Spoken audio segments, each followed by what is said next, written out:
There are many reasons people get into this hobby. I had a couple of really good friends several years ago tell me how great miniature painting was and how much they enjoyed it. And I told them in no uncertain terms that they were a pack of nerds and that is something I would never do, only to find myself now in my 4th year of miniature painting. There are so many reasons people are drawn to this hobby, but the one thing we all have in common when we start is that it can be a little overwhelming. So here we're going to break down how to get started and the best path for success in your miniature painting journey.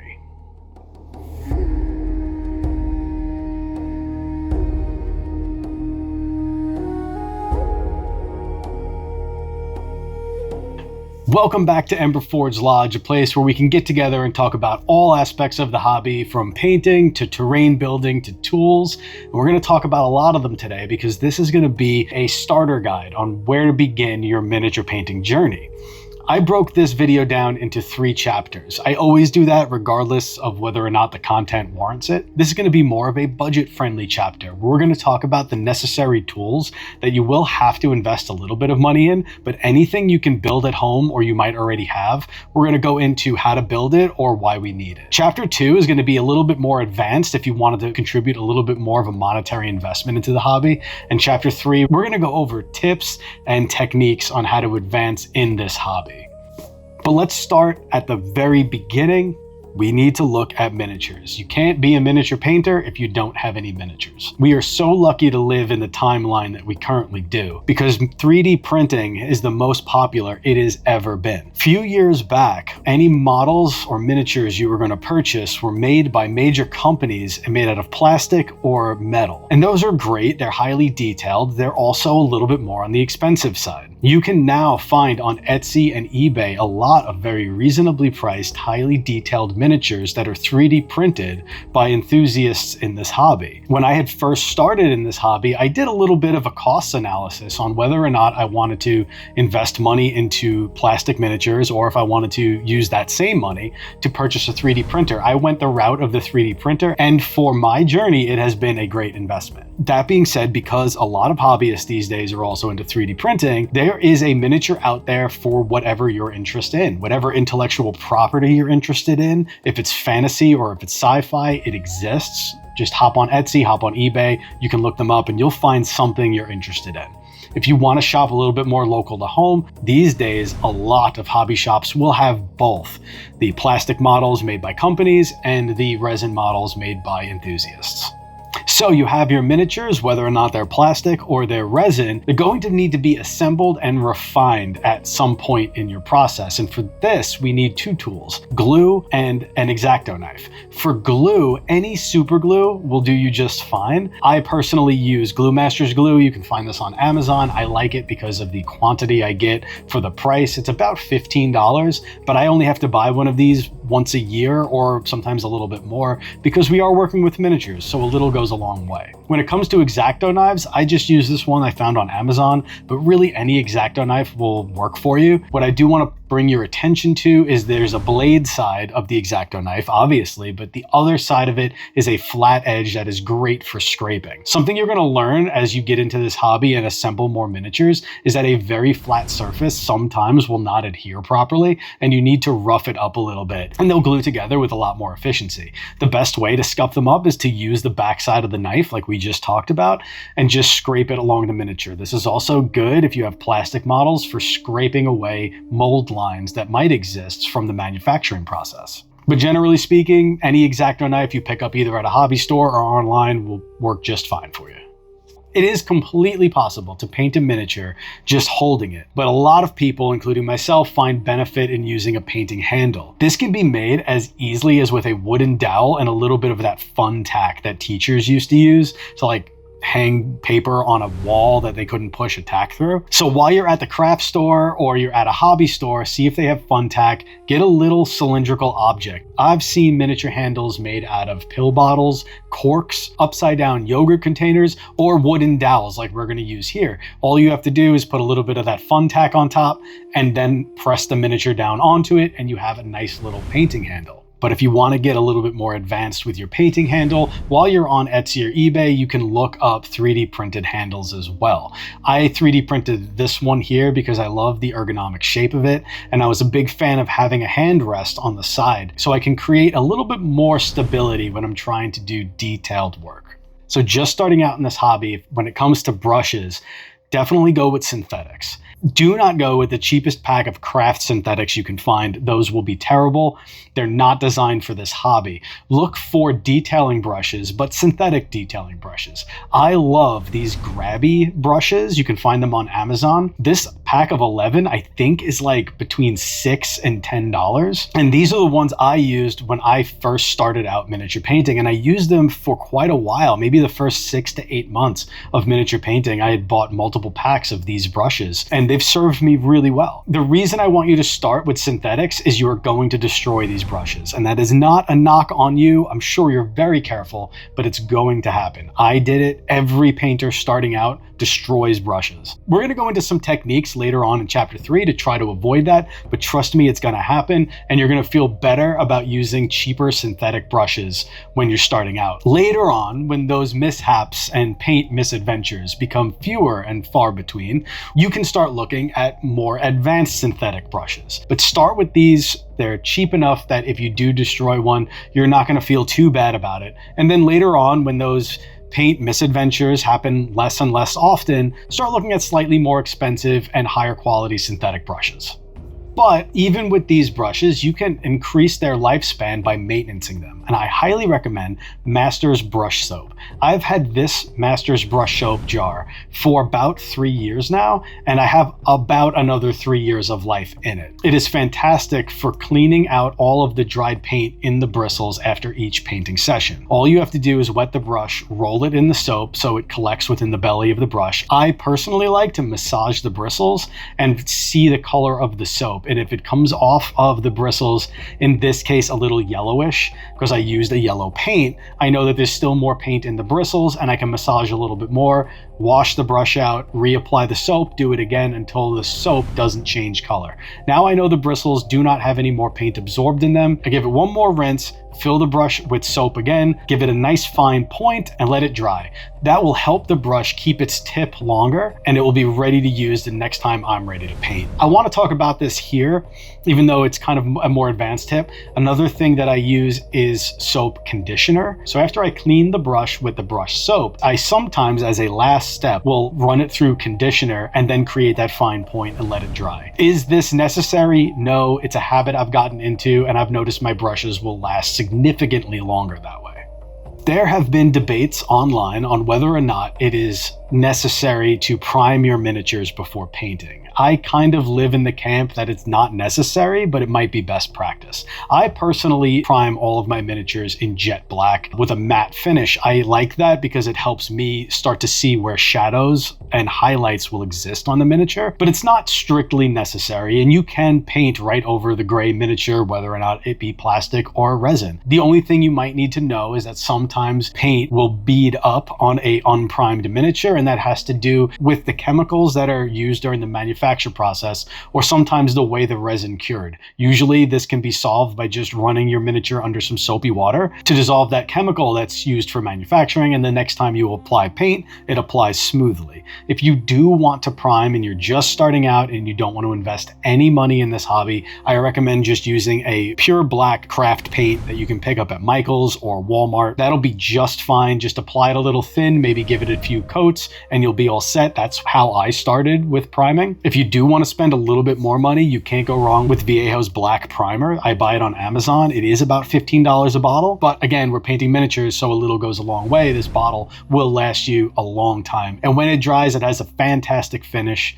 It's an all-around great product. It is the only primer I use. Another option would be going to Home Depot and picking up a spray primer. Any rattle can spray paint primer will do just fine. Your mileage on that may vary. I personally never enjoyed that process, and I always found I didn't have the control that I wanted when priming with a rattle can. So very quickly I moved over to painting on my primers, and then later on I did purchase an airbrush and I use that for priming now. But when I first started, I just painted on the Vallejo black primer and it worked great. We cannot talk about miniature painting without talking about Paints. If you're just starting and you don't know if this hobby is for you, if you're a little hesitant to dive in, you might want to start with just generic craft paint from Michaels. It's usually between 99 cents and $1.99, and it will serve you fine if you're just starting. I painted a few of my first miniatures in Just Craft. They're only going to get you so far, but it will help you figure out whether or not this hobby is for you. If you do want to spend a little bit more money, I would highly recommend starting out with some model-specific paints. The big names in the industry right now are Viejo, Army Painter, Citadel, Too Thin Coats, and Pro Acryl. Those are the big ones right now that are pretty easy to find at most game stores, and each one of them is only a fraction better than the others at specific things, all of which you probably won't notice if you're just starting out. For instance, Pro Acryl is known to come out of the bottle a little thinner than the other paints, whereas Army Painter is known to be a little thicker. Too Thin Coats is probably your best all-around, and Citadel is just the most expensive out of everything here because of its history in the hobby. Starting out though, none of that matters. Just pick up one or two and see what works for you. While we're talking about paints though, if you're brand new to the hobby, but you've seen some stuff online or on Instagram of models that have amazing shading and a lot of detail, and that's the reason you're here, I do want to highlight Army Painter's line of Fanatic paints, where they instituted a new triad system into their offerings. This is a set of 6 paints, all in the same color band, that will gradually get more vibrant and brighter. So you can start dark and go to bright, and on the bottle itself, it tells you where in that range this color exists. This kind of takes some of the guesswork out of picking a mid-tone, a highlight, and a shade tone. This is fantastic if you're just starting out and you want to create some of that visual reference for shadows and highlights. This takes a lot of the guesswork out of it, and it's a great tool to start getting into the shading and highlighting. Lighting is something you're also probably going to want to think about earlier in your miniature painting journey. Maybe your first or second miniature can be done in regular room light, but if you start thinking that this is a hobby you want to pursue, you're going to want to get a more dedicated light for your miniature painting. When I got to that stage, I had gone to Home Depot and picked up this $17 Pixar style lamp that helped me get a little bit more directional focus on the light over my model, so I could pick up more details and just advance as a painter because I was able to see more. This light does not have good color balance. I did not pick it out because it had a good color range or color accuracy. It was just $17. It was there, and it served me well for about a year. So you don't need incredibly accurate fancy lights right away. So this will do just fine for you at the stage you're at if you're just starting out. Lastly, and most importantly, we're going to talk about wet palettes. Let's build one first, and then I'll explain why and how it works. I got this styrofoam lid from some chicken I got at a restaurant the other night and had some take home, and it's perfect for creating this wet palette because it has these nice edges and it's very flat. So all you need to do is put a piece of paper towel in the center and douse that with water. You're going to want to really saturate it.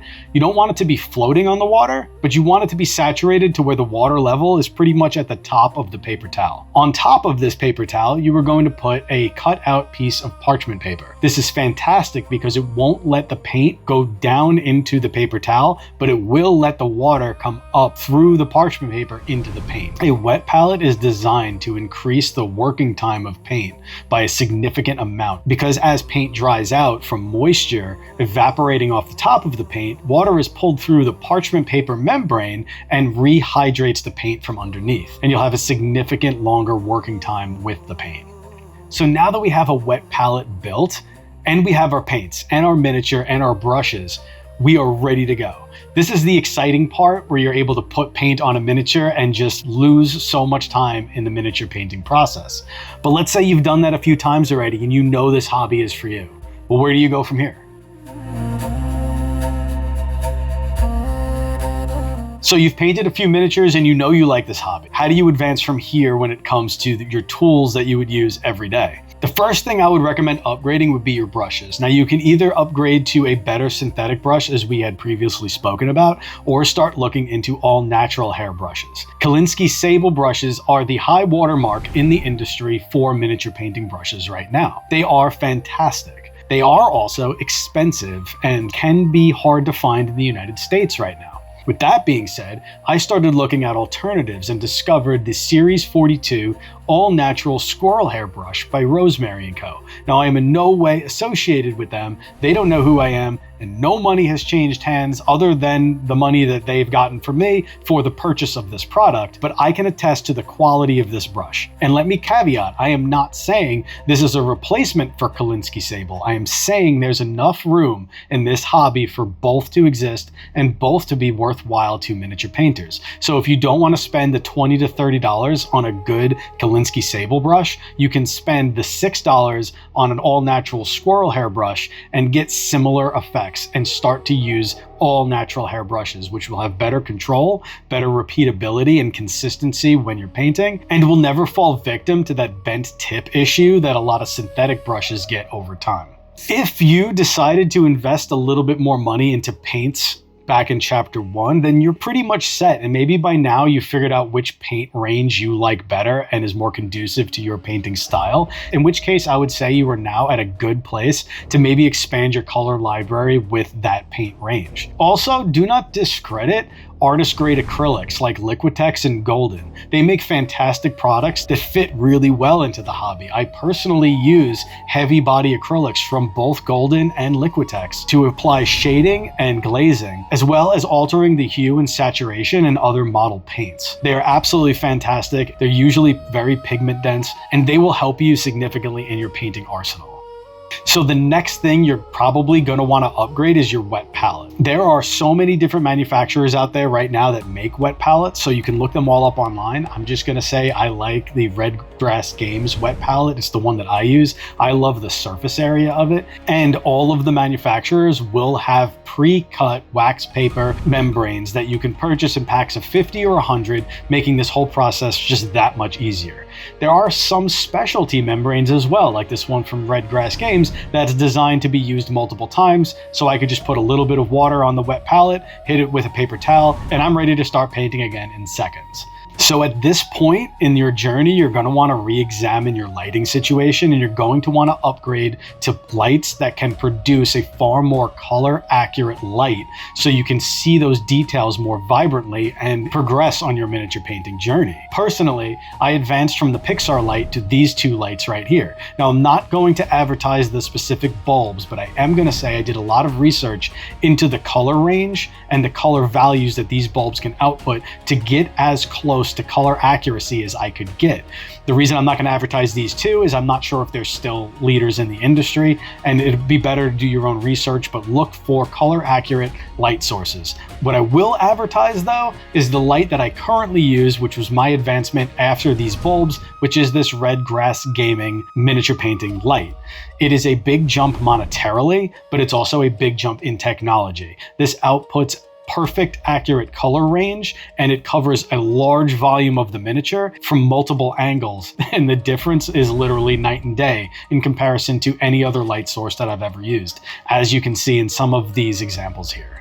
Something else I want to bring up here, and this is kind of new in the industry, or well, in all industries right now, is the use of AI in miniature painting. I personally use it sometimes when I can't figure out a color scheme for a model. I might throw the image of it just primed into AI and ask it to fill in the colors, and I'll give it a brief color range, like this is going to be on a lava base, so make the miniature's armor and color scheme more represented by like lava colors, and it will output something that I can then look at very quickly and be like, yep, that's what I'm looking for, or nope, I'm glad I did this because that's not the direction I want to go. Additionally, I have found awesome images online of very professional painters and styles that I want to start to learn. Specifically, very rich, deep, reflective, non-metallic metal is what I'm working on right now. I have taken screenshots of really, really great non-metallic metal armor pieces and sent it to AI with a picture of all of the paints that I have and told it, write for me a recipe based on the colors that I have available to start replicating this look. And this is the image it output. It gave me a breakdown to create this ice metal armor based on the exact paints that I have, told me where to apply them and in what ratios. It's still up to me to do it, but it is helping me understand the ratios and what paints I should use to achieve that exact look. And that has been fantastic to help me learn so that I can start training my eye to just see it on its own. One last little tip, and this doesn't really fit in any category, is a silicone mat. I love having a silicone mat because it creates this perfect little boundary of where I'm working visually, but also it's very hard to stain these and it helps clean up those catastrophes that might happen while you're painting. Highly advise it, and they're super cheap. Okay, so one last thing I completely forgot. I didn't even notice it until I was editing that I never mentioned water. You're gonna need a cup with water. I kind of thought that was self-explanatory, but then I realized while I was editing, maybe I should say it. So cup with water, that'll be great. If you ever wanna upgrade, you can get like a goldfish bowl and fill it with water. This'll, do you just fine. So now that you have some new brushes, a new wet palette, and some paints, you're pretty much set. These things will not change over time. You could progress in your miniature painting journey significantly and never have to upgrade another one of these products. You are good to go. So now we need to talk about technique. I have had the good fortune over the past few years of bringing a few good friends into this hobby, and I want to share with you some of the pitfalls that I've seen some new miniature painters fall into when they just start out. The number one thing is, let's talk about how we deal with paint on the wet palette. You do not need a lot. A little goes a long way, so just put a drop of paint onto the wet palette when you're applying it from the dropper. I have seen new painters apply almost half a bottle of paint onto the wet palette, and we're painting a tiny little surface, so we don't need a lot. Just a drop and you'll be fine. Secondly, we're going to want to add some water to that paint to thin it out a little bit. And I have seen multiple times people jam that brush into the paint. The one thing we're trying to always avoid is getting paint into the ferrule of the brush. That's the metal piece that holds all the bristles together. We don't want to get paint into that because if the paint were to dry, it'll start moving the way the bristles are aligned and it will degrade your brush incredibly quickly. It is possible to revitalize them with the cleaning process we talked about earlier, but sometimes there's just too much paint in there and there's no saving the brush. We're going to try to avoid that by only using the first 3/4 of the bristles. Try to keep that ratio in mind at all times and you'll be fine. Accidents will happen. Even the best miniature painters will sometimes accidentally get paint in the ferrule of the brush. It'll happen. But from that first time you're miniature painting, you want to keep in mind, we don't want to get paint into the ferrule. Just use the first 3/4 of the brush and just gently place the brush into the paint and move the brush around to add some water to it, to bring that consistency where there is some body to it, but it is still thin enough that you can reasonably and easily work with. This will just take time and it is a bit of a feel as you go process. You will learn the consistency that works the best for you. It'll just take a few applications and a little bit of time. Once you find the right consistency though, spin your brush as you pull it off of the palette to create a nice fine point. And if it is a little overloaded, don't feel like you can't. Gently place it on a paper towel to wick some of that paint and water off so that you have more control when you apply it to the model. The paint should come off very smoothly and very consistently as you paint. You will learn over time when it's starting to dry out and you need to clean your brush and grab new paint, or when you can just reload the brush on the go and keep going. It just takes some time, and as you paint, you will figure all that out. No good beginner's guide to miniature painting would be worth its salt without addressing the mental component of miniature painting. And for me, there were two major speed bumps that I had to get through to progress on my miniature painting journey. The first one is what I call, because I don't know if there is a psychological term for it, the white canvas problem, which is when I first prime a mini, it looks so good, I don't want to touch it with anything because anything I do to it will make it look worse. That's not true. It is something that just took time for me to break through, and how I broke through it was getting a whole bunch of minis I didn't really care about, priming them, and then just without thinking, painting them. No thought process, just paint on the model. And I eventually started to break through those mental roadblocks. The second issue I had is the ugly phase. Now, this is a common thing in miniature painting. All models will look much worse before they look better. That's something you have to just progress through. As you finish more models, you'll start being able to make the mental connection between where the model's at versus where it's going to be. And that ugly phase will stop being a hindrance to your progression in the hobby. Finally, let's talk about posture. A lot of the times when we're miniature painting, we will find ourselves hunched over the desk, and this can create a lot of strain on our lower back and on our neck. Because this is my primary hobby, I purchased a kneeling seat so that I could always keep my back in the correct posture while I'm painting. But if that's not the route you want to go, you can just sit at the edge of your seat, so you have to keep your back straight and try to keep your shoulders back. To do that, I've also bought a little harness that goes around your shoulders to pin your shoulder blades back, and I've found that it relieves all the stress in my neck and lower back while I'm painting, so I can paint for longer periods of time. Another aspect of posture is how to create the best stable environment for your hand so that you don't see shaking or waving when you add those brush strokes to the model. And the best way to do that is to increase your point of contact with a stable object like the table. In this case, either your elbows or your wrists should be on the table at all times, and your hands should be somewhat clasped together so that you're creating now 3 points or more of contact. So when you make that brush stroke, you now have 3 points of contact and your brush stroke is very smooth and controllable. You can also lean back and hug the model in close. Again, I am creating that triangle of stability. So when I paint, it is a very controlled movement and there's very little shaking in my hand. So you've got your miniatures, you got your paints, you got your brushes, and your wet palette. You are ready to go. And I am so excited for you. That story I told earlier was 100% true. I have a few really good friends who told me all about this hobby, and I wanted nothing to do with it. And several years later, I found myself at a very stressful point in life, and I thought back to how highly they spoke about this hobby when it came to stress relief and inner calm, and I decided to give it a try. And now, 4 years later, it is my only hobby. But I want to know about your journey. What got you into the hobby? How far have you progressed so far? And is there anything in this video you learned or you found helpful? Also, if you like what we do here, think about giving us a thumbs up and subscribing. It really goes a long way to helping this channel and supporting all the squirrels that make all of this possible. I can guarantee you they appreciate it as well. I really had a good time hanging out with you today, and I look forward to seeing you again at Emberforge Lodge.